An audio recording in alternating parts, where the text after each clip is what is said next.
પહેલી વાર જોરદાર સેલ આવી રહ્યો છે। આ જે સ્ટોક જોઈ રહ્યા છો ને બધો ટ્રોલી બેગ નો સ્ટોક છે અને ખાલી થઈ જવાનો છે। અને ભાઈ આમાંથી કોઈ પણ બેગ તમે ડુપ્લિકેટ સાબિત કરી દો ને તો આ લોકો એક્ઝિબિશન કરવાનું બંધ કરી દેશે ભાઈ। તો ભાઈ એકદમ મજબૂત આવશે, ગમે એવું પછાડો બેગ ને કઈ નહીં થાય। આ જોઈ લો ભાઈ આ બધી તમે બેગ જોઈ લો, આ બધી જ બેગ તમને અહીંયા મળી જવાની છે। અને આ સિવાય બીજી ઘણી બધી વસ્તુ છે।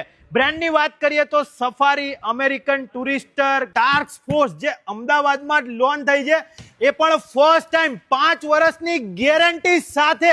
બીજી ઘણી બધી બ્રાન્ડ્સ તમને એક જ જગ્યાએ જોવા મળશે। અને ભાઈ આ જોઈ લો સફારીની બેગ છે, 5000 રૂપિયાથી 3 પીસના સેટ સ્ટાર્ટ થવાના છે અને 3 જ દિવસ માટે બેગ એન્ડ ટ્રાવેલ ફેસ્ટ આપણા અમદાવાદમાં થવા જઈ રહ્યો છે 17, 18 અને 19 એપ્રિલ। અને મજબૂતીની વાત કરીએ ને તો ભાઈ એકદમ મજબૂત આવશે, ગમે એવું પછાડો બેગ ને